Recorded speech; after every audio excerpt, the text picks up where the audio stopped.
आखिर ऐसा क्या हुआ जब अर्जुन को भगवान श्री कृष्ण के साथ युद्ध करना पड़ा।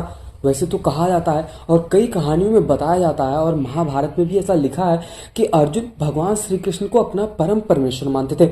तो ऐसा क्या हो गया था जब अर्जुन को प्रभु श्री कृष्ण के साथ युद्ध करना पड़ा। तो आज के वीडियो में हम जानेंगे अर्जुन और भगवान श्री कृष्ण के महाभयंकर युद्ध के बारे में। बस वीडियो में अंत तक जरूर बने रहे, तभी आपको पता चलेगा। अगर वीडियो पसंद आती है तो वीडियो को लाइक जरूर करना और चैनल को सब्सक्राइब तो अवश्य कर देना। महाभारत महाकाव्य में ऐसा बताया गया है कि अर्जुन और भगवान श्री कृष्ण के कितने बड़े भक्त थे, ये बताने की आवश्यकता नहीं है, किंतु महाभारत में हमें एक ऐसी कथा का वर्णन मिलता है जब अर्जुन को भगवान श्री कृष्ण के साथ युद्ध करना पड़ा। ये कथा महाभारत के युद्ध के बाद की है, इसलिए मूल महाभारत में इसका कोई भी उल्लेख हमें देखने को नहीं मिलता। किंतु ऐसा कहा जाता है कि लोक कथाओं में ये बहुत ही ज्यादा प्रचलित बताई जाती है। एक बार महर्षि गालव सूर्य को अर्घ्य दे रहे थे। ठीक उसी समय चित्रसेन गंधर्व आकाश मार्ग से जा रहे थे। अब ऐसा बताया जाता है कि जिन्होंने नीचे थूक दिया, उन्होंने जरा सा भी अंदेशा ना था कि नीचे कौन होगा। जब चित्रसेन ने थूका तो नीचे कोई और नहीं बल्कि महर्षि गालव थे और वो वहां पे अपनी तपस्या और साधना में लगे थे। अब ऐसा करने से, चित्रसेन के ऐसा करने से उनका जो साधना था वो अपवित्र हो गया। यह देखकर उन्हें बहुत ही ज्यादा क्रोध आया और उन्होंने अपने तपोबल से जान लिया कि ये कोई और नहीं हो सकता बल्कि ये चित्रसेन का ही कार्य है। उन्होंने चित्रसेन को श्राप देना चाहते थे, किंतु तपोबल के क्षीण हो जाने के कारण उन्होंने ऐसा नहीं किया। किंतु उनका क्रोध शांत नहीं हुआ और वो भगवान श्री कृष्ण से मिलने के लिए द्वारका पहुंच जाते हैं। अब ऐसा बताया जाता है कि भगवान श्री कृष्ण ने उनकी बड़ी आवभगत की और ब्राह्मण पर हुए इस पाप कर्म को सुनकर उन्होंने प्रतिज्ञा कर ली कि 8 प्रहर के अंदर वे चित्रसेन का वध कर देंगे। प्रतिज्ञा और वो भगवान श्री कृष्ण की। अब भला महर्षि गालव को क्या ही चिंता होती। आप समझ सकते हो कि जो महर्षि गालव हो उनके पास इतनी शक्तियां थी कि लेकिन वहां पे उन्होंने चित्रसेन को श्राप नहीं दे सके। लेकिन उनका जब साधना भंग हो गया तो वो जब द्वारका में जाते हैं और अब अपने परमेश्वर श्री कृष्ण से मिलते हैं तो वो पूरी बात बताते हैं कि मैं एक बार साधना कर रहा था और चित्रसेन ऊपर से जब वायु मार्ग से जा रहे थे और उन्होंने कुछ भी नीचे नहीं देखा कि वहां पे कौन है और कौन साधना कर रहा है। इस प्रकार उन्होंने नीचे थूक दिया और मैं वहां पे बैठा साधना कर रहा था, बट मेरे अंदर इतनी शक्ति नहीं थी। मेरा जो तपोबल था वो क्षीण हो जाने के कारण मैं उनको श्राप नहीं दे सका। अब प्रभु यहाँ पे सुनते हैं और ऐसा सुनते ही उनको बहुत ज्यादा क्रोध आता है, क्योंकि जो इंसान सत्य और धर्म के मार्ग पे जा रहा है उसको कभी भी डिस्टर्ब नहीं करना चाहिए, वो परेशान नहीं करना चाहिए। अब यहाँ पे जो ऐसा बोलने से महर्षि गालव को कोई चिंता नहीं हुई। अब ऐसा कहा जाता है कि उस दिन महर्षि गालव द्वारका में ही रुक गए, क्योंकि उनको अभी कोई चिंता ही नहीं थी कि जो वो उनको करना था वो आराम से हो जाएगा। अब ऐसा बताया जाता है कि उसी समय देवर्षि नारद भी भगवान श्री कृष्ण से मिलने के लिए पहुंचते हैं। भगवान श्री कृष्ण के मुख पर विषाद की छाया देखकर उन्होंने इसका कारण पूछा कि प्रभु, भगवान श्री कृष्ण ने उन्हें सारी बात बताई। देवर्षि को कौतुक सूझा। वे समझ गए कि प्रभु की लीला दिखाना चाहते हैं, किंतु उन्होंने इस लीला को और ज्यादा रोचक बनाने का निश्चय कर लिया और भगवान श्री कृष्ण से विदा लेकर चित्रसेन के पास पहुंच गए। उसी समय चित्रसेन भिक्षुकों को दान दे रहे थे। देवर्षि ने हास्य में ही उनसे कहा कि तुम ये अति उत्तम कार्य कर रहे हो, क्योंकि मृत्यु से पूर्व दान दक्षिणा देने से अति पुण्य का कार्य होता है। अब उनकी ये बात सुनकर चित्रसेन डर गए और उनसे इनका कारण पूछा कि प्रभु आप बताइए ऐसा क्या कह रहे हो और ऐसा मैंने कौन सी बड़ी गलती कर दी है कि आप बोल रहे हो कि मृत्यु के पश्चात अगर कोई भी इंसान दान करता है, पुण्य करता है तो उसको बहुत ज्यादा पुण्य वाला काम मिलता है। तब देवर्षि नारद ने उन्हें बताया कि भगवान श्री कृष्ण ने 8 पहर में या फिर 8 पहर के अंदर तुम्हारे वध की प्रतीक्षा कर रहे हैं। अब तो त्रिलोक में तुम्हारी रक्षा कोई नहीं कर सकता। चित्रसेन भगवान श्री कृष्ण का प्रताप जानते थे, उनको पता था कि भगवान श्री कृष्ण कौन है। वो समझ गए कि अब तो उसे कोई शरण नहीं देगा। यहाँ तक कि उनके मित्र देवराज इंद्र भी उनकी सहायता नहीं कर सकते, क्योंकि पता है कि भगवान श्री कृष्ण के साथ अगर कोई इंसान बैर करता है तो कैसे जीवित रह सकता है। इसका सीधा सीधा उदाहरण तो यही है कि आपको भी पता है मामा कंस, कर्ण, दुर्योधन जैसे दुराचारी लोगों को भगवान श्री कृष्ण ने कैसे मार गिरा था। ठीक उसी प्रकार जब यहाँ पे चित्रसेन को पता चलता है तो उनको पता था कि अब कोई ऐसा इंसान नहीं जो उनकी सहायता कर सके।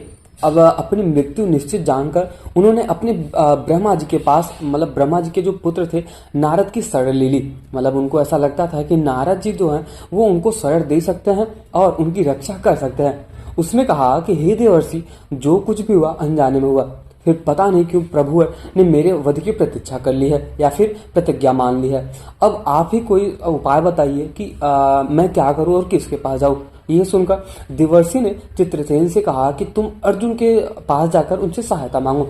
वो तुम्हारा शिष्य है और अज्ञातवास के समय तुम्हें ही बृहन लला रूपी अर्जुन को नृत्य और संगीत की शिक्षा दी थी। वो अवश्य अपने गुरु की रक्षा करेगा।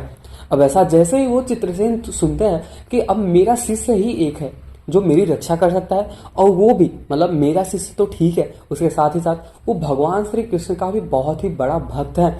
अब यहाँ पे चित्रसेन को ऐसा लगता है कि अगर मैं अर्जुन के पास जाता हूँ तो क्या अर्जुन मेरी सहायता करेंगे। भले से वो मेरा शिष्य है, बट क्या वो मेरी सहायता करेंगे, इसके बारे में वो सोच लेते हैं। तब चित्रसेन यहाँ पे बोलता है कि हे देवर्षि, अर्जुन अवश्य मेरा शिष्य है, किंतु वो भगवान श्री कृष्ण का अनन्य भक्त है। जब उसे पता चलेगा कि भगवान श्री कृष्ण मेरे वध की प्रतिज्ञा ले चुके हैं या फिर प्रतिज्ञा कर चुके हैं, तो कदाचित भी वो मेरी सहायता नहीं करेंगे। ये सुनकर देवर्षि ने उन्हें सुभद्रा के पास जाकर उनसे अभय लेने को कहा। मतलब उनको बोला कि आप जाके उनसे आज्ञा ले लो। उनकी आज्ञा मानकर अर्जुन यमुना के तट पर पहुंचा और संध्या वंदन के कर रहे थे। सुभद्रा को अपना परिचय दिया। ऐसा बताता है कि मैं हूं चित्रसेन, ऐसा करके कुछ थोड़ा सा अपना परिचय देता है और वो जाते हैं अर्जुन के पास। अब ऐसा बताया जाता है कि जब सुभद्रा को ये पता चलता है कि उसके पति के गुरु चित्रसेन जी हैं, तो उन्होंने उनका बहुत ही बड़ा सत्कार किया और बहुत ही ज्यादा सम्मान किया कि इनके गुरु जब आए हैं तो इनको मैं लाइक अच्छे से व्यवहार करूं और अच्छा सत्कार करूं। जब चित्रसेन ने चतुराई से उनसे कहा कि उनके प्राणों पर एक संकट आ पहुंची है और वे चाहते हैं कि सुभद्रा अर्जुन से कह के उनकी प्राणों की रक्षा करे। सुभद्रा अर्जुन के बल को जानती थी और उनको पता भी था कि अर्जुन कौन है और भगवान श्री कृष्ण कौन है, और बाकी सबको जानती थी क्योंकि अर्जुन जैसे महाबली धनुर्धर या फिर कह सकते हैं महाशक्तिशाली योद्धा थे। ये चीज सुभद्रा को बहुत ही अच्छी तरीके से पता था, इसलिए उनसे बिना पूरी बात जाने चित्रसेन को उनकी रक्षा का वचन दे दिया। मतलब ऐसा बोल दिया कि मैं आपको वचन देती हूँ, अर्जुन जरूर आपकी सहायता करेंगे और आपके प्राणों की रक्षा करेंगे। किंतु जब बाद में पता चलता है कि उनके भाई ने ही उनके वध की प्रतिज्ञा ले ली है, तो वो बड़े धर्म संकट में पड़ जाती है। किंतु वहां पे उन्होंने चित्रसेन को वचन दे दिया था, इसलिए वे उन्हें अर्जुन के पास लेके जाती है और ऐसा बोलती है कि प्रभु, अभी चित्रसेन जी आए हैं जो आपके गुरु है और आपसे ये बात करना चाहते हैं। अर्जुन ने जब अपने गुरु को देखा तो उनकी बड़ी सेवा की। तब सुभद्रा ने अर्जुन से पूरी स्थिति कही और अपने वचन के बारे में भी बता दिया। तब तो अर्जुन भी धर्म संकट में पड़ गए, किंतु अपनी पत्नी के वचन की रक्षा के लिए उन्होंने भी चित्रसेन को अभय प्रदान किया। अब ऐसा बताया जाता है कि उधर उधर देवर्षि नारद को इस लीला को देखकर बहुत ही आनंद आ रहा था, क्योंकि देवर्षि नारद ही थे जिनको सब कुछ पता था। और मुझे ऐसा मतलब मैंने एक विष्णु पुराण में ऐसा पढ़ा है कि जो देवर्षि नारद थे उनको बातें यहाँ की वहां और वहां का यहाँ करने में बहुत ज्यादा मजा आता था। उनको जब ऐसा लगता था कि ये चीजें होने वाली है तो उसमें जाकर थोड़ा सा घी डाल देते थे ताकि उसमें और आग लग जाए। अब भगवान श्री कृष्ण के पास गए जो देवर्षि नारद हैं और उनसे श्री कृष्ण ने उनसे पूछा कि इस समय चित्रसेन कहाँ पे है।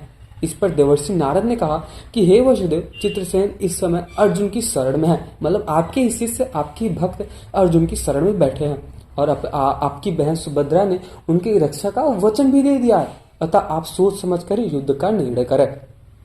अब भगवान श्री कृष्ण ने जब ये सुना तो धर्म संकट में पड़ गए कि भैया ये क्या होने वाला है। मतलब एक तरफ चित्रसेन, एक तरफ अर्जुन जो मेरा सबसे बड़ा भक्त है, और एक तरफ मेरी बहन सुभद्रा, और एक और उनका वचन और एक और उनकी बहन, जैसा मैंने आपको पहले ही बताया।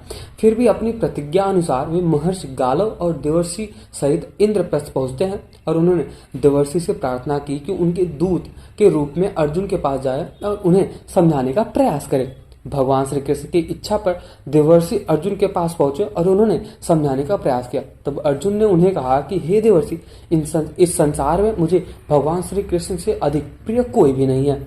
मेरा जो भी बल है वो उनके कारण है और उनके लिए ही है, किंतु उनके द्वारा दिए गए ज्ञान मतलब गीता ज्ञान के अनुसार मैं कर्म करने को विवश हो गया हूँ।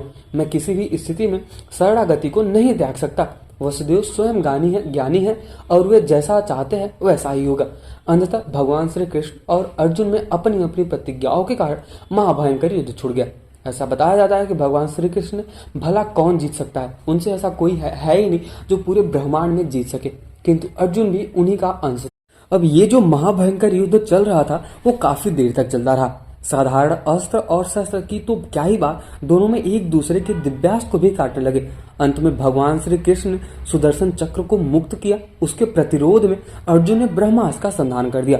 तीनों लोग ये देखकर त्राहि उठे। जितने भी देवता, गंधर्व और राक्षस थे, सब लोग ये देखने लगे कि अर्जुन और भगवान श्री कृष्ण का जो युद्ध हो रहा है कितना महाभयंकर है। युद्ध का एक महाभयंकर स्वरूप देखकर स्वयं परमपिता ब्रह्मा को मध्यस्थता के लिए आना पड़ता है। परमपिता को युद्ध क्षेत्र में आया देखकर अर्जुन और भगवान श्री कृष्ण उन्हें प्रणाम करते हैं। तब ब्रह्मदेव ने अर्जुन से कहा कि ब्रह्मास्त्र वापस लेने को कहा और भगवान श्री कृष्ण ने उस युद्ध को समाप्त करने की प्रार्थना करने लगे। उन्होंने कहा कि हे कृष्ण, आपकी लीला अब सृष्टि के विनाश का कारण बनने वाली है, अतः आप कृपा करके इस युद्ध को समाप्त करें। आप और अर्जुन तो स्वयं नर और नारायण के अवतार है, फिर विरोध कैसा? अर्जुन मनुष्य होने के कारण अपनी प्रतिज्ञा में जकड़ा हुआ था, और किंतु आपको कौन बंधन बांध सकता है? आप तो प्रभु है, आप तो परम परमेश्वर है, अतः अपनी प्रतिज्ञा से मुक्त होने के लिए पूर्ण स्वतंत्र है। अतः आप अपनी लीला छोड़िए और इस युद्ध का निवारण कीजिए। ब्रह्मा जी की इच्छानुसार, मतलब ऐसा सुनकर भगवान श्री कृष्ण इस युद्ध से विरक्त हो जाते हैं। स्वयं अपनी प्रतिज्ञा तोड़कर उन्होंने अपने भक्त के प्रतिज्ञा की रक्षा करते हैं। उन्होंने अर्जुन को हृदय से लगा लिया और उसकी भूरी भूरी प्रशंसा करने लगे। सुभद्रा ने भी अपनी भ्राता को कोटि कोटि धन्यवाद कहा और सभी प्रसन्न हो गए।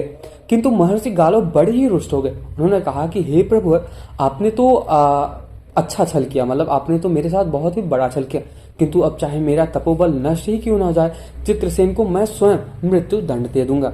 अब मैं अभी श्राप देकर अर्जुन सहित चित्रसेन को भस्म कर देता हूँ। ये कहकर उन्होंने अपनी अंजुलि में जल ले लिया। तब अर्जुन पर संकट आया देखकर सुभद्रा ने कहा कि हे महर्षि, यदि मैं पतिव्रता हूँ और भगवान श्री कृष्ण पर मेरी पूर्ण भक्ति हो तो आपका जल भूमि पर ना गिरे। सुभद्रा के पतिव्रता के प्रभाव से महर्षि गालव के अंजुल में रखा जल वहीं का वहीं रह गया। ये देखकर महर्षि गालव सुभद्रा के पतिव्रता को समझ गए और उनका क्रोध शांत हो गया। चित्रसेन ने भी उनसे माफी मांग ली और कहा कि उनसे जो भी अपराध हुआ है वो अनजाने में हुआ है। तब महर्षि गालव सभी को आशीर्वाद देकर वापस अपने आश्रम लौट जाते हैं और चित्रसेन की प्राणों की रक्षा हो जाती है। तो ठीक कुछ इस प्रकार अर्जुन और अपने भगवान श्री कृष्ण के साथ युद्ध होता है और उस युद्ध को रोकने के लिए स्वयं भगवान ब्रह्मा को, परम परमेश्वर और ब्रह्मा को आना पड़ता है। और साथ ही साथ ब्रह्मा जी जब आते हैं तो और कौन ही है जो उनकी बात को ना माने। तो अगर आपको ये वीडियो पसंद आया, मैं आशा करता हूँ आपको ये पसंद ही आया होगा। अगर पसंद आया तो वीडियो को लाइक जरूर करें और चैनल को सब्सक्राइब तो अवश्य कर देना। और एक बार कमेंट सेक्शन में जय श्री कृष्ण तो जरूर लिख के जाना। अगर आप सच्चे भक्त हो भगवान श्री कृष्ण के तो आप कमेंट सेक्शन में एक बार जय श्री कृष्ण तो जरूर लिख के जाना। मिलते हैं किसी और वीडियो में।